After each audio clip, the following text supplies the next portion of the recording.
Vacancy was filled with the Trailblazers announcing the hire of Chauncey Billups. Now, according to sources of our Adrian Wojnarowski, the deal is for 5 years with the former LA Clippers assistant that includes a team option on the last season. Now, Billups had an illustrious career in the NBA, winning the 2004 NBA title with the Pistons in the Finals MVP award. A 5-time All-Star, he's the only player with a winning record against Michael Jordan, Kobe, and also LeBron. Now, along with Billups' hire, Jason Kidd was named the head coach of the Mavericks last Thursday. Now, both have amazing resumes. However, off-court issues have led to questions surrounding their hires. In 2001, Kidd was arrested for suspicion of hitting his wife and pleaded guilty to spousal abuse. Then in 2012, he also pleaded guilty to a DUI. Billups, on the other hand, settled a civil case in 1997 when a woman alleged that he and his former teammate Ron Mercer raped her. Criminal charges were never filed, but according to police reports, a rape kit examination displayed injuries consistent with sexual assault. The Blazers have looked into the matter again before hiring Billups, and they were able to not really draw up anything new. But Perk, you got to look at all of these factors. Are these hires a bad look for the league, would you say? No, it's not. You know it's a bad look in the NBA to be writing these articles at this time. That's what's a bad look. Because guess what? When Jason Kidd and Chauncey Billups, when they were the product and they were put on the shelves and they were selling out and they were making money and they were around here delivering championships and making all-star games and selling out jerseys and signing autographs, everything was all fine and dandy when you were the product. Now all of a sudden, when two African Americans have learned from their mistakes, and when I'm talking about Jason Kidd, he learned from his mistakes. He had 2 head coaching hires since then. He was an assistant coach with the Los Angeles Lakers, won the championship. Nothing was said. This man has changed his life. Rick Carlisle endorsed him. Dirk Nowitzki endorsed him. Not a word was said. And when you look at what Chauncey Billups has done, all right, finished his a hell of a career, assistant under Ty Lue, worked on our network at ESPN and was a hell of a commentator, did a hell of a job. Should have been a GM in my eyes instead of being a coach because he's that great of evaluating talent. That's how special he is to the game. But soon as African Americans can take that leap and get in place of power, this is when it all starts to come out. This is when these writers want to start bringing up people past, like everyone don't have a damn past. I'm pretty sure we all have something that we done when we were younger that we wouldn't do again. Now, I get it. If with Jason Kidd's situation, if he was a repeated offender, and it was something that he was doing time and time again, okay, I can see that. But this man has grown from that. Chauncey Billups wasn't accused of anything, no criminal charges. Let it go. Let these people get their jobs that they deserve and move on.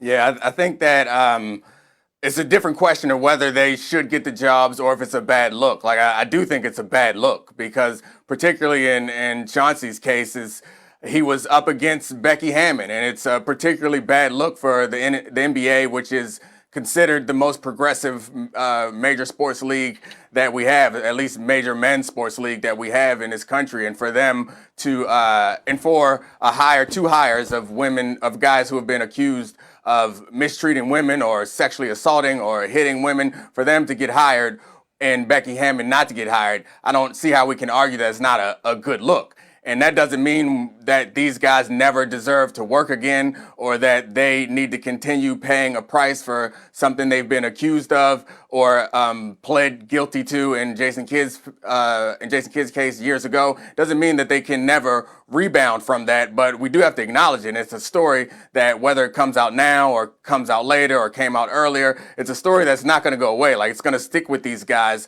for their entire careers. And I think I had a group text about this situation with a couple friends of mine over the week, and one of the things that came out of that I think was important and we should highlight is that the country doesn't really, and in Chauncey's case specifically, like our country, the judicial system hasn't figured out how to properly deal with sexual assault. And for the NBA, for us to expect the NBA to figure out how to do it is asking a lot. And we can go back to the previous president was accused of many different sexual assault incidents, and that didn't disqualify him from getting that job. So I'm not saying that that's the bar that we have to reach necessarily, but I am saying that I understand when guys or when anybody commits a crime or is accused of a crime, like there should be a process that we go through, which includes finding out or determining whether they are guilty or innocent. And then it also includes some punishment. And then when you come back from that punishment, then you are allowed to re-enter society and you're allowed to work again. It doesn't mean that you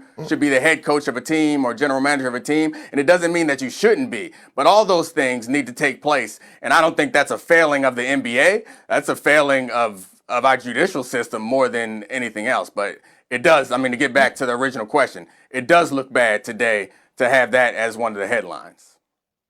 Yeah, but Dominique, look, the situation that happened with Chauncey Billups happened when this man was 19 years old. That was almost 30 years ago. And then he wasn't found guilty. It wasn't like he had, you could go Google his criminal record and it's on there. Nothing happened, okay, at the end of the day. But you know what's even more disrespectful when we talk about being disrespectful to Becky Hammond, the women of the world? You know what's more disrespectful is that people are putting this out about Chauncey Billups when he have a wife and 3 daughters. How about the disrespectful stuff in that when people are writing these articles about him that is false because he was never accused in the first damn place? That's disrespectful.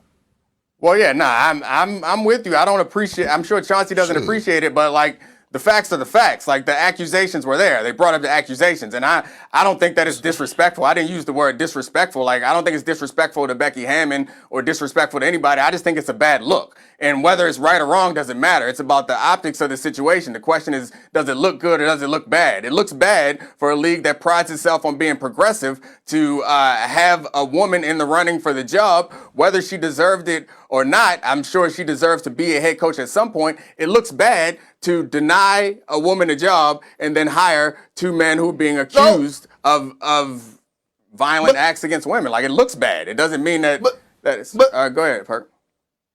But Foxworth, this is what I'm telling you, man. Listen, at the end of the day, J. Kidd had 2 jobs. He was with the Nets, he was with the Bucks, he got hired on with the Lakers. Nobody said a damn word. And at the end of the day, it's not about men or women when you're talking about hiring for coaching. It's who's better fit for the job, who the people want, who the coaches want, who the organization want. Right. Damian Lillard said for the Portland Trail Blazers, when asked, he wanted either Jason Kidd or Chauncey Billups. That's fine. I'm not disagreeing with any of that. And I like Chauncey Billups. I know him a little bit personally from Denver, and I liked him, but I don't know him well enough to know whether these are real or fake. But you brought up at the beginning of this how unfair it is, in part because they are black men. So I think you also understand that sometimes just because somebody wants to hire someone doesn't mean that they deserve the job. It's not an argument against Becky or against either of these guys or an argument for Becky Hammond, but just because somebody as a football player and someone who's been in NFL, there's lots of black coaches who deserve to get hired.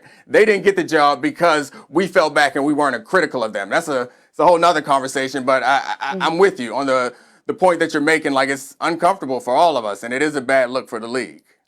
Yeah, I actually have to agree with Dominique. I do think it's a bad look for the league. I think as far as the optics are concerned, I mean, I know that they did re-delve into that investigation and, tried to figure out what they could, didn't find anything else, and decided that at the end of the day it was more important to hire Chauncey as their head coach than anything else. So they went with that decision. But it also makes me wonder how serious they actually were about hiring Becky Hammond, because you talk about optics. Sometimes you have to wonder if teams really just say Becky's a finalist just for the fact that, this would make us look good to show that we're actually considering hiring a woman as our head coach. Were they actually really? I have no idea, but this makes me question that and really, truly wonder about it. So, guys, good discussion. We have to move on now, but we have a lot more to get to here on the show. Trae Young is in the middle of a